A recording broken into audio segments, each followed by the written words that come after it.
Let's start the session. Good morning, all. I welcome you all on behalf of 7Cs Technology. Thank you for joining the session and giving us your prestigious time today in this morning.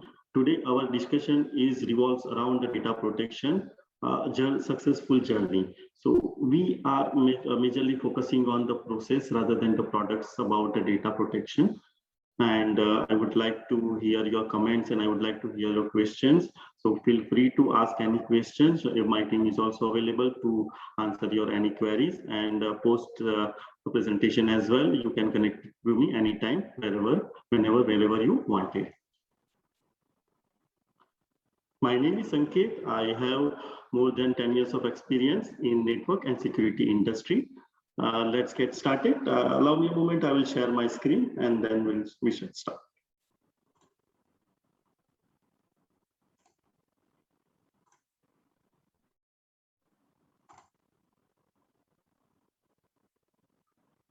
I hope my screen is visible to you all.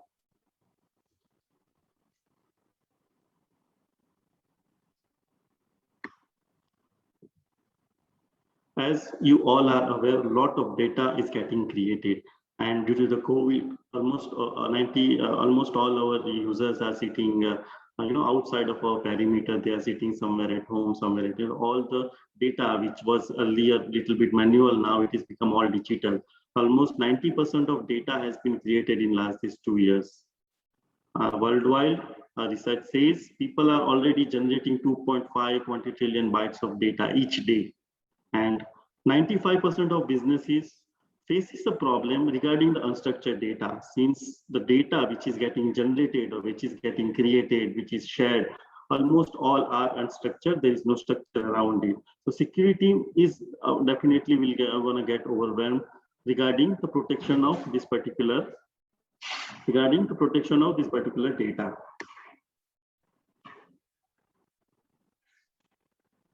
I hope you can see my screen, guys. Like if you can say yes, would be a good idea.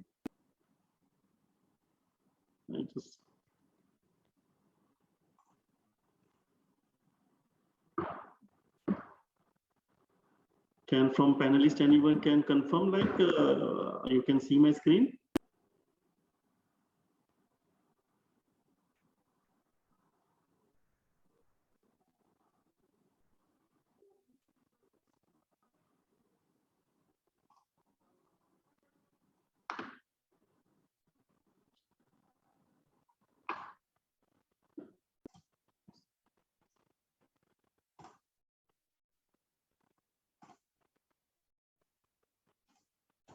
Is it visible now? Like, are you able to see my screen, guys?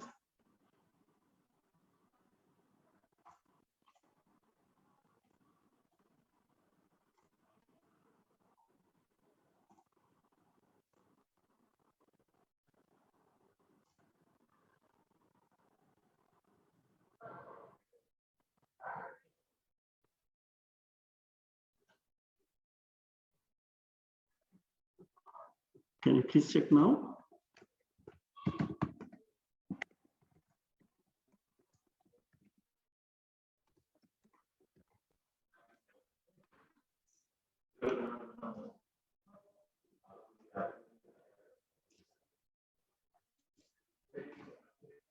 All right. So I see lots of yes now in the chat, so I feel like now it is visible. Sorry for the glitch. So I was discussing about the data. I guess you know that our all employees are sitting at home. Now they are sitting somewhere at the internet and they are generating so many digital data. And almost 90% of our data has been created in last 2 years. Worldwide, the research says 2.5 trillion bytes of data is being getting generated each day. And the data which is getting generated is almost unstructured. And 95% of businesses are facing challenges to control these unstructured data. As you know, the data is expanding, data is exploding, and people are generating data, be it an employee, be it an organization or anyone, like they are generating a data everywhere, like it's on a Salesforce on the blogs, on the Office 365, on-premises Word documents. And those data, everyone is aware that this data contains sometimes the intellectual property of organization, or sometimes it may have a trade secrets. Due to these reasons, even our security teams are getting overwhelmed due to the unstructuredity of it. Even the end user sometimes feels frustrated because they don't have any direction, like how we can protect this data, or if it's a business need, so they have to generate the data, but how they can protect it. So this is a major challenge we are currently facing in this particular environment. Now, if you see the data protection as a point of view, what are the challenges currently as a security team we are facing? The first and foremost is the visibility everywhere. We as a security team doesn't have a visibility everywhere, right? So this is a major challenge. If it is not visible, we cannot protect. Other part is the fragmented policies. Like we have a cloud reachability, we have on-prem data, and there is no singular policies which can manage all the data. So we may have a few controls over and here and there, but it is all fragmented. There is no holistic view regarding the policies. The third and the most important part is the current process. What we are currently having is a static, like whenever there is a request comes, like we do, or there is some challenge, we generate any kind of policies and all. So it's kind of, I would say, it's a static as well as reactive. We are not proactive. Currently, the challenge is we are reactive.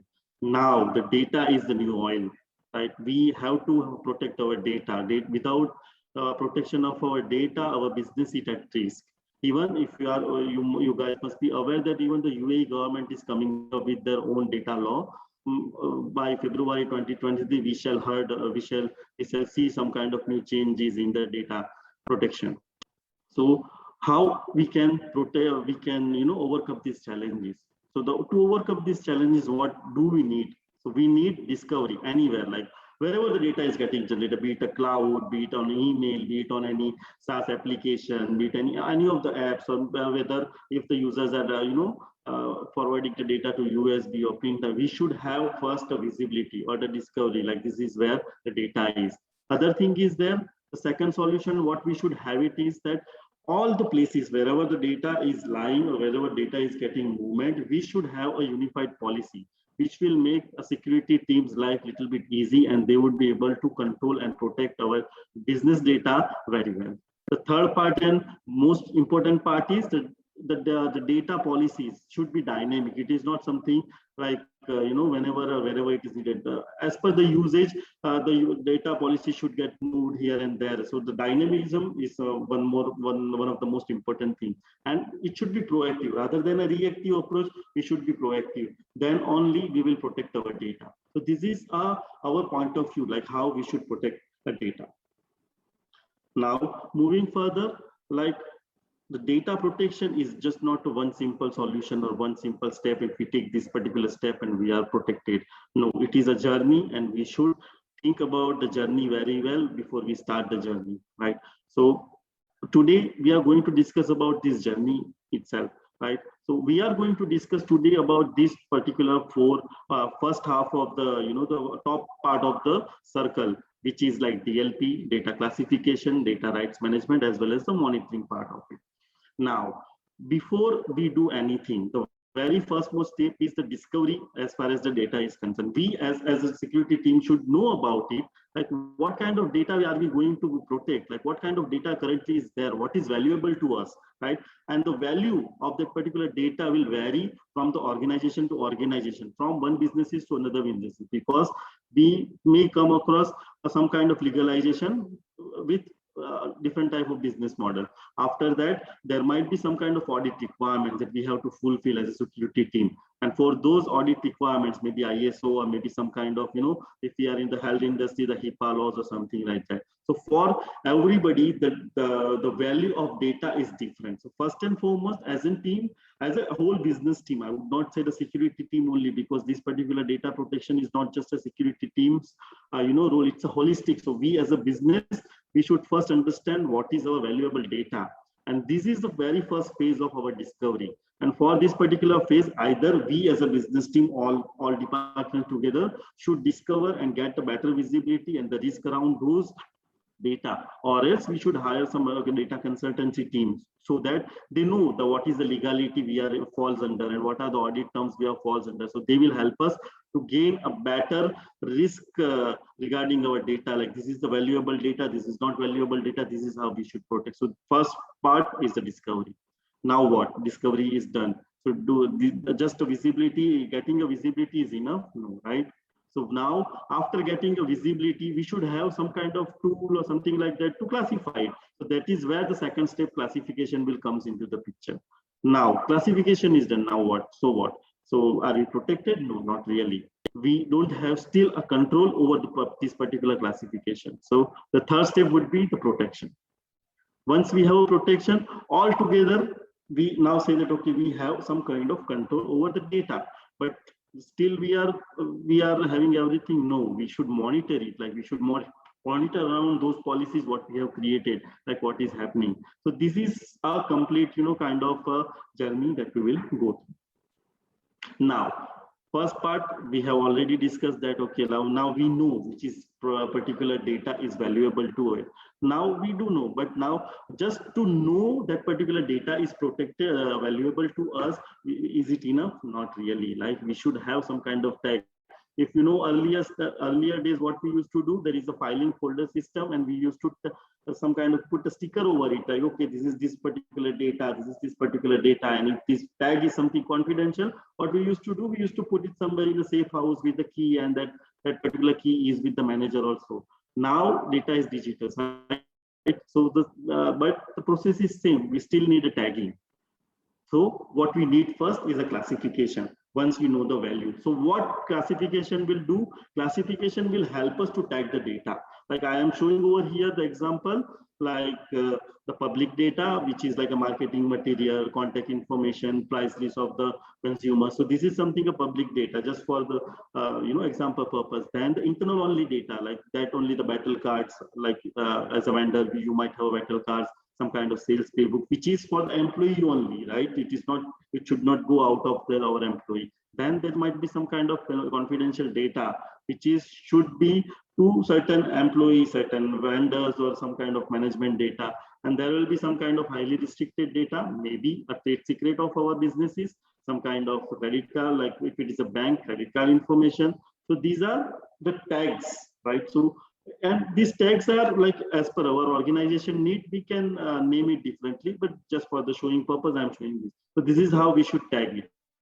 Once the tagging is defined, we should be able to tag this, right? So where are the data exactly lying? So the data maybe currently at this particular moment are getting created by Office 365, or by someone is drafting a mail. Maybe data is currently at our somewhere at SharePoint, or somewhere at some kind of storage, right? Or maybe some data is like currently someone is reading their email on the mobile or something, right? So data is everywhere. So first and foremost, the tool which we should have for the data classification, right, that should have the functionality or the wide visibility, like be it anywhere the data should be. Data might be there at the office, so we should have some kind of office plugin, so that the content generator, the data generator, should be able to classify it. That is why we should have a tool around it which can give you like a data office classifier. If we are generating a CAT file, we should have a CAT classifier. If our organization uses not so many Mac devices, so we should have a Mac classifier, right? If data is there in the storage or something, so the tool which we are going to implement should have a file classification. Then we should have some kind of SharePoint classifier. If it is on the cloud, like a box or some kind of other solution, then we should have a box classification. And if data is getting communicated, right, data is just not for the storing purpose, or just not for the the creating purpose. Our employee as a business needs, like we need to share it via email, via some kind of exchange, some or other way we are exchanging this, right? So there, wherever we have an exchange mechanism like the email or something, we should have there as well a classifier, so our employee will not get frustrated, and they, whenever they are generating any data, whenever they are sharing any data, they should be able to classify it. Okay, you know what, this particular data is something a very highly confidential data, so it is only for me and my associates. Like manager is sharing some data to his associate, so it is just for his and his associate only. So this is where a tool will help us, and the tool which we as a 7Cs has been associated is the Bolton and James. So the tool, whatever I have discussed as of now, the tool has a capability which can give us this particular functionality. So this is an example of email classifier, right? So it should be able to integrate with Outlook and all. And if you can see over here, this is where, like, the tags are there. So employee needs not to go anywhere. They don't have to do anything. They just need to type in the email and they just need to tag it, like, okay, so this is the classified data. This is a data which is not been, shared. So this is where our employee will get an help of in a single click. So there won't be any additional data loss. Now there will be one question that arises to you, like, what if the employee doesn't categorize that particular data properly? Like, it's a confidential data, but the employee said it's a general data. This is where our tool should have an intelligence to understand. Like, once we do the classification and once we help to understand this particular tool and decide this kind of data is valuable to us, the tool should be intelligent enough to understand, what this data, like if I give the banking example and employees is copying the credit card information over here, the tool should be able to say, what, you are copying the credit card information. So this is not a general information, this is a confidential information. So here we are making sure, though we are giving a user a chance to tag it, but that doesn't mean that they have all the rights and tag it accordingly. Whatever the important data is there, the tool should be intelligent enough to understand it. This is another example of Office classifier. It's the same like what we saw it as the email. The same the rule applies over here. Now what? The classification is done. So do we think like, okay, we are done? Not really, right? As I earlier told you that the classification is just one step of it, right? So what classification will help us? Tagging it, classify any of our data, be it the files, documents, email, anything. But it doesn't secure file. It is just a tagging system. Like, this is the tag. Now we should have a control where we can have a control actually, right? So this is where the DLP will help us. So the DLP is data leakage prevention solution. So this particular solution will help us now, which will give us a control. Like, if you can see over here, what DLP can do. So DLP can do who, what, where, how, and take an action. So who is what? Our employees, our departments, like human resources, customer service, marketing. What is what? Like, what kind of data it is? Like, is it a credit card data? Is it the personal data? It is some kind of employee salary related data? Is it some kind of customer records? This is where the data that DLP should be able to understand it. Then here the DLP solution should understand from where the data currently is. So maybe currently that particular data is lying on the Dropbox, or maybe it is on the OneDrive, right? So that this is also the DLP solution should understand, okay, where the data currently lying it. After that, the employee, whoever the employee is, how he is sharing it or how he is doing action on it. Maybe he might be doing the file transfer, he might be uploading to the web, he might be doing some kind of instant messaging. Employee, he or she might be doing something like an email or something. So DLP should understand the exit route. I would say that this is the exit. The how is what the exit route from where the data is going to exit it. Now, if DLP has all those 4 parameters, now what action do we need to take, right?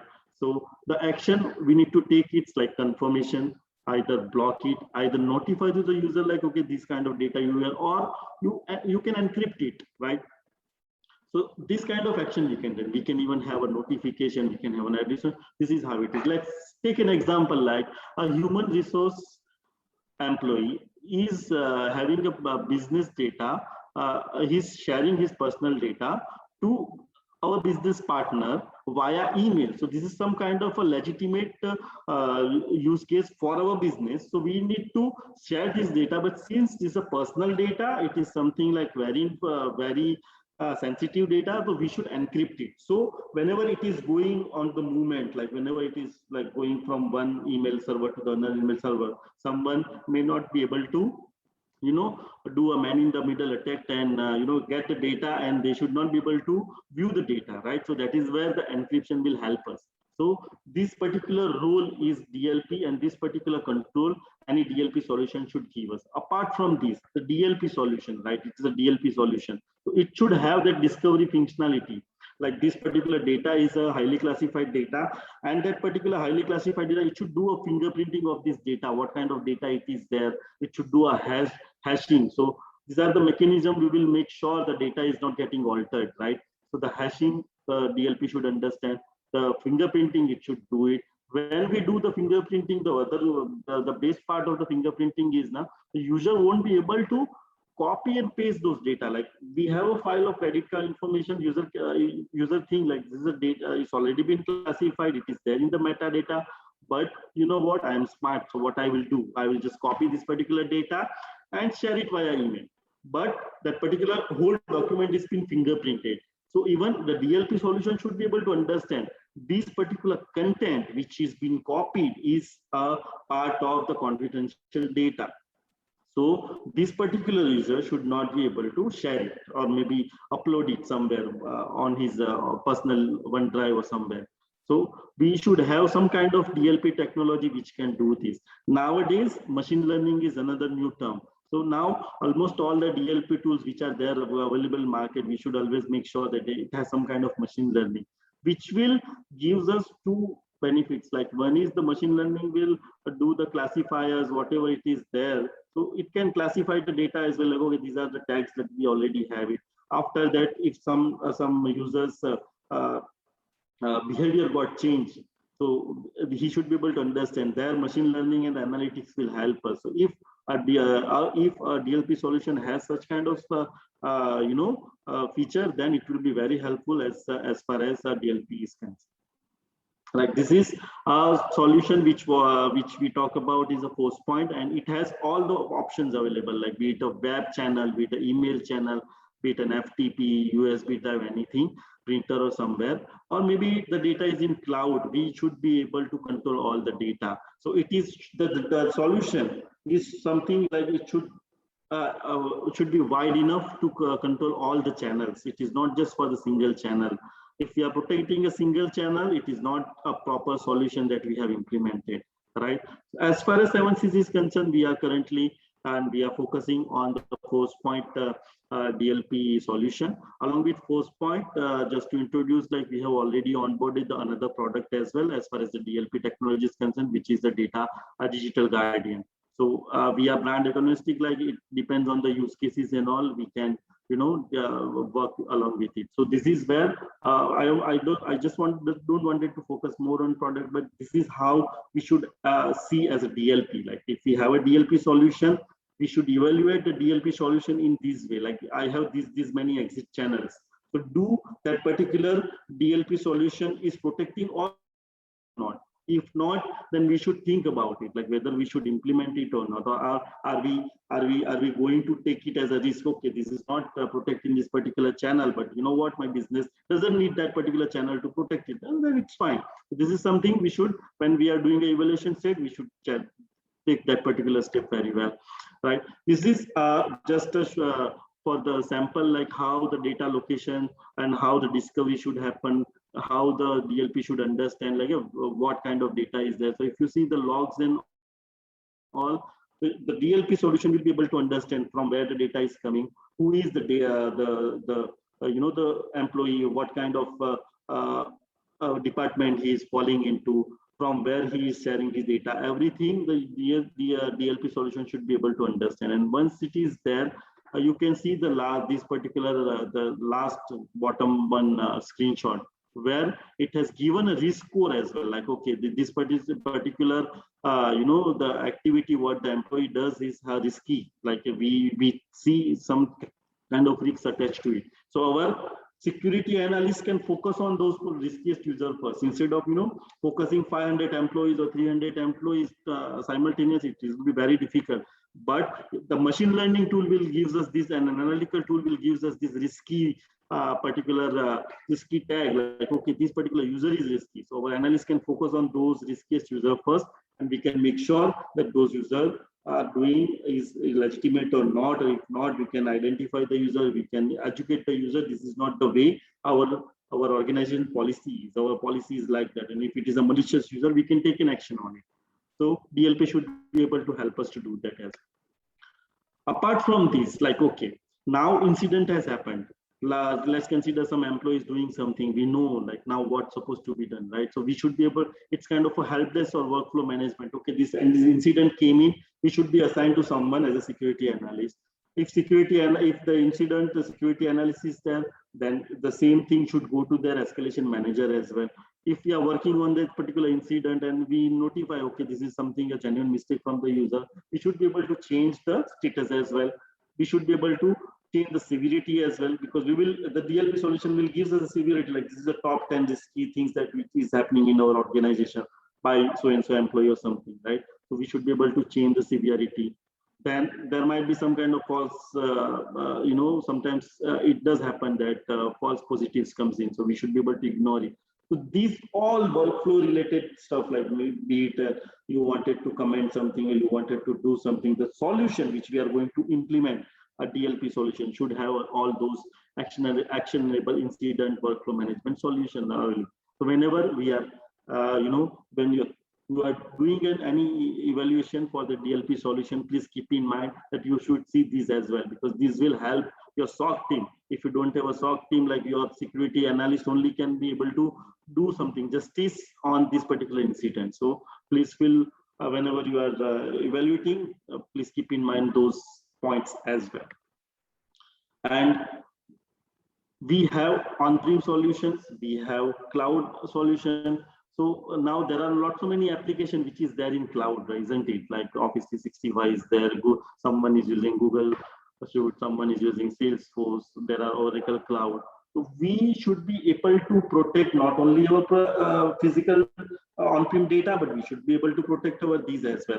So the solution which we have, if we has some kind of connector with the cloud, it's a benefit to us, and it will give us a good visibility. And along with the DLP, if we have a CASB solution also, that CASB cloud access security broker, which will give us all another visibility of it, like what kind of application it is and all, which will add another feather to that particular solution, right? So this is how we should evaluate. Like whenever we are seeing a DLP, it is not just a DLP as a solution, but you should see a wide horizon. Like okay, whether it is integratable to the cloud or not, whether the CASB, it has some kind of flavor of it. CASB won't be that complete, full-fledged solution, but some kind of flavor is there or not, or something, so that we can get a much more visibility of our data. This particular all stuff is something like, which will give us more visibility. Then this particular side is like, if you have something on like predefined policies, like okay, we are into the United Arab Emirates, I am from the banking department as a business is concerned. So if for a single click, I am saying like I'm from Middle East, I am from banking and financial department, and with a single click, if we find the relevant policies around it, like whatever the regulations are there as per the UAE government is concerned, as far as our banking industry is concerned, if we have a certain policies, predefined policies, then it will help us to protect the data the moment we implement the DLP, because to build up a policy itself will require much more time. But if the solution can do this, it's good. Like we are there, like we know these are the policies, and then we just need to fine tune those policies. So very first moment we implement the solution, we have protection. Then what is pending is just fine tuning as per our business needs. So if we do it, so currently we don't have a solution, we put a solution, we have the predefined policy, just a single click, there is no even intelligence is needed. Where am I from? We are from United Arab Emirates. What industry we are falling into, and we have so those policies are there, so which will help us as a security team with protection. So if any solution has this, it's a better advantage we as a solution will have it. Now, you know that what we discussed a classification tool, we discussed a DLP solution. If both are not able to integrate, do you think that will make our life easy? Not really, isn't it? Like, we should be able to integrate and they should be able to talk to each other in a way that synchronized manner we can put a control to our data, because classification was, you know, that classification was our first step. And if he is not able to integrate with the DLP solution, there is no use of it. Then we are again ended up in the mess. Like, oh, we need to manage these as well, that as well, and there is a lot, so many complexity will come. So what if the solution will be able to integrate? What if the solution be able to talk to each other? Then our life is easy as a security team, as in business. So their protection is, you know, fruitful, and their investment is, you know, fertile investment. That okay, yes, those two particular solution can be integrated. So the solution which I have discussed should be able to integrate with each other. As far as 7Cs, as far as I told you, like we have a Golden Gems as a partnership and Forcepoint as a partnership, and those two solutions can talk to each other very well. This is the example how those two things are taught. So once the classification will happen, like the non-business, general business, confidential, after that, we should be able to guide the user. As I told you, the user should be able to know that, okay, you know what, this is not a general data. So the classification tool will guide it, okay, one or maybe some kind of justification why you are copying it or something. And then there will be a tag attached to it. If you see the mail, it's a confidential data, and the business document, it is a non-business data. So if you see, if it is a confidential data, we are protecting it. How we are protecting it? We are encrypting it. And if it is just a normal non-business data, we are just allowing it. So this is a non-business data. So the classification tool has tagged it, and that tag, the DLP solution should be able to read those tags. And if we read this tag, it doesn't need to do much brainstorming on it, like what's supposed to be done. So it can save its resources for another task, like the analytic task or some of the machine learning, so that we can know the top 10 incidents, what is happening on our network. So the solution which we are having it should be able to integrate. Now what? We have a DLP solution. So do you think that we are done with the data protection? Not really, right? If you see what DLP does, it can discover, it can detect, it can stop files from leaving our perimeter. If you have just given little bit thought about it, what I was saying is the exit channels. So exit channel is what? Our perimeter. So if we are leaving our perimeter, do you think that DLP will help us? If you are sharing any email to any of the organization, do you have a control once your email is moved towards the other perimeter, right? No, we don't have any control over it. So the DLP solution helps us for our organization till our perimeter. The DLP solution will help us till the perimeter. Okay, these are the perimeter till this level, till this exit channel level, I can help you, but I am helpless if the data leaves our perimeter.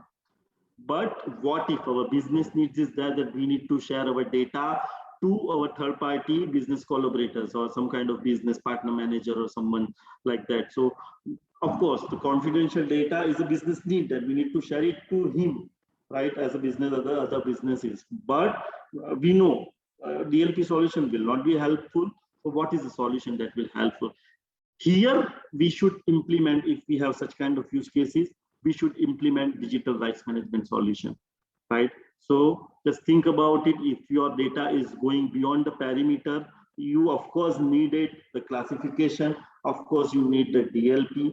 But if you want to protect your data beyond your perimeter, the third component which you should have it is as DRM. And DRM is the digital rights management solution. All right.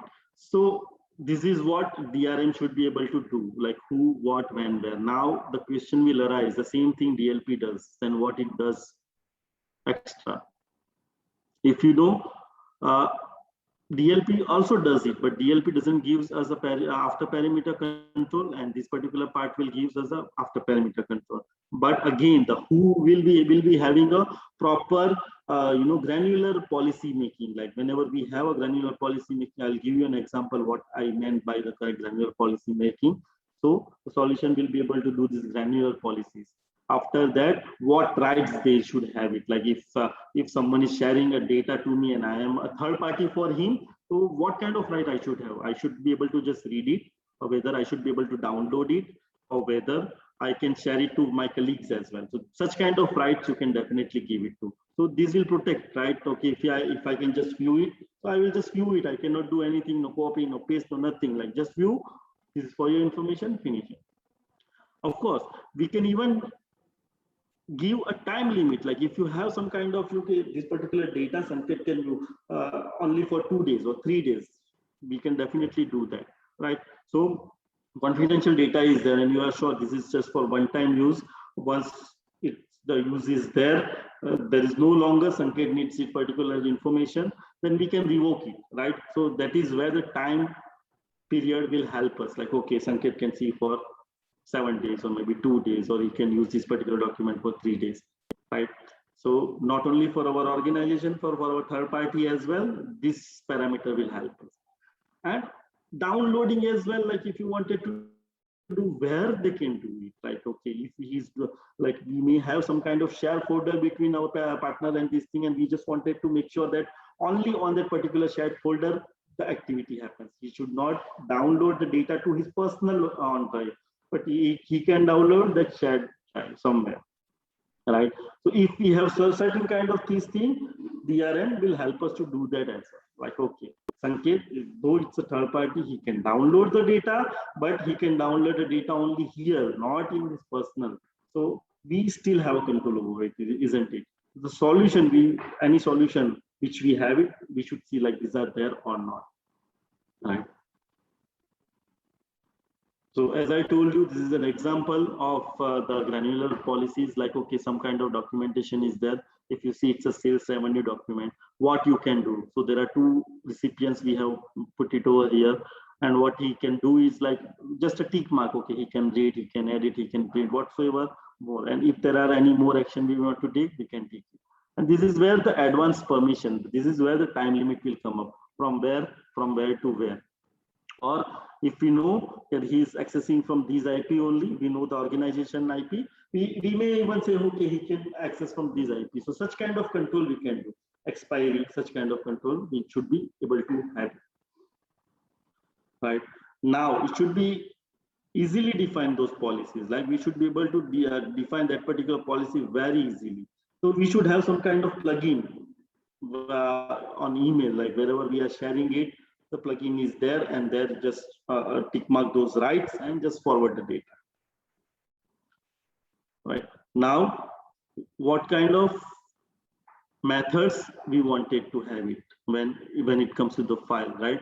So we should have a multiple methods to show it, like if the download from system, if it is discovered by DLP, somewhere to put in folder, sending secure emails, wherever file is getting created, all those places we should have the rights management, right? We should be able to give those rights to the users, where the intended user, I would say, that we should be able to do this. So, and it should be a one, like, as I know, security is pain, and users are getting frustrated, our employees are getting frustrated. So there should not be multiple methods or something. It should be one click, right? So the solution which we are evaluating should have a one-click solution, 1 or 2 click solution, so that it is easy for the user, and it doesn't take much of his time to do this, right? Because he has to do his own work, whatever work he has been assigned to do that. So for that, the solution should be one clickable or 2 clickable. Then it will help us. This is how the DRM works. Like if you see, like after these particular things are there will be a monitoring thing. We would be able to monitor it. Okay, this is where the unsolicited activity is happening. This is a highly riskiest user. So if you remember the first slide, I said that we should be able to monitor. This is a very much critical part of it, since it gives us a visibility. So this is where the visibility comes in. We have a visibility at the classification level, we have a visibility at the DLP level, and the same visibility we are having at the DRM level as well. So our security team, our team knows like what is happening to our data. Currently, we don't know what is happening to our data even once it leaves the perimeter, right? So this is where it should give us that particular things, right? So DRM, what it does, protect files in transit, even at rest or at work. It will protect file whenever it's travel, right? And we will be able to track it, right? So do you think that it will be helpful for us when we are dealing with the third party user? Of course, yes, right? If we are able to track it. And it is even not a reactive, we are proactive. If we know that, okay, this user is something malicious intent, or now we have break the partnership. So very moment if the business said like you need to revoke the control, with this single click, we would be able to revoke the control as well. So this is where the tracking will help us. Or if you wanted to put some kind of a legal action, you will have all those details. Okay, what this user has done. We are just not, bluffing. And we can show the proof like, okay, this is what has happened at this particular time and date from this particular IP, this action has been happened. Though that particular user is not our organization user, this will give us a good visibility, isn't it? Now, the part comes in, like we should be able to have all three solution as an integrated solution, right?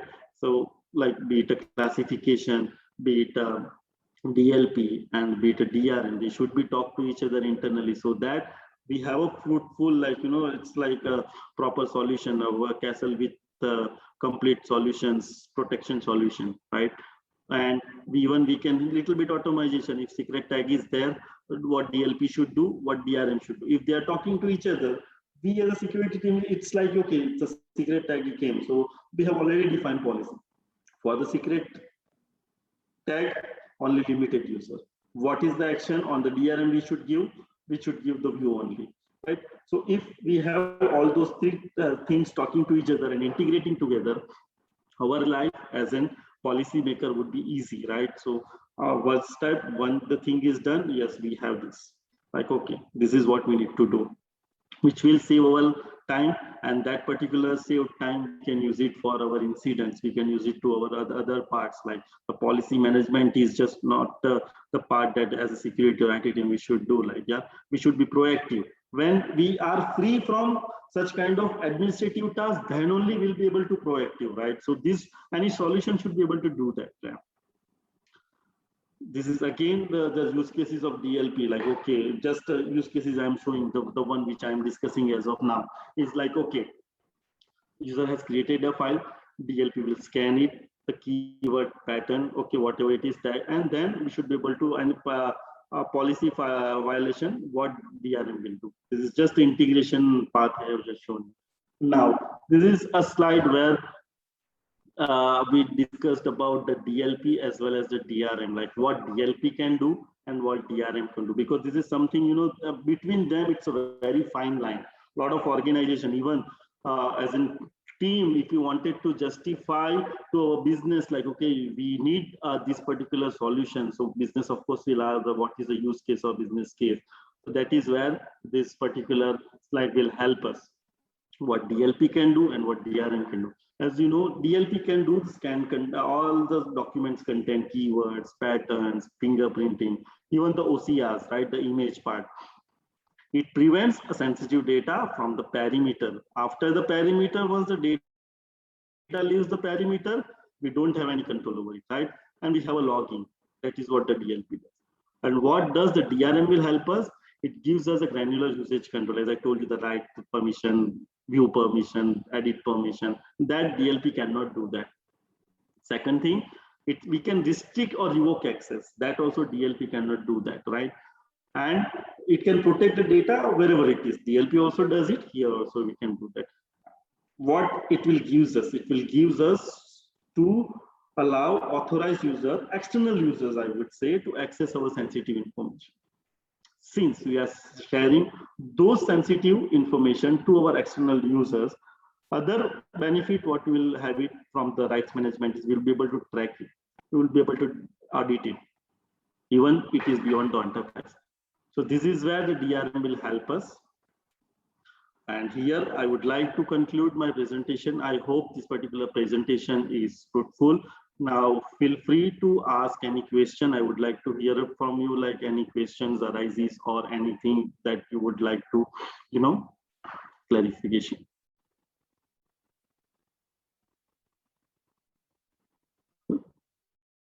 All right, so I'm not seeing anything on the question and answer. That means like, okay, whatever I have delivered, it, reaches to you, and I am hoping to connect to you offline as well.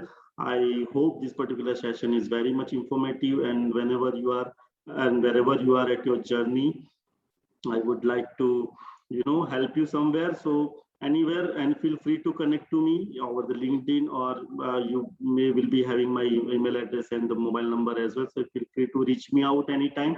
And I would like to be part of your journey as far as the data protection is there. Thank you. Thank you very much.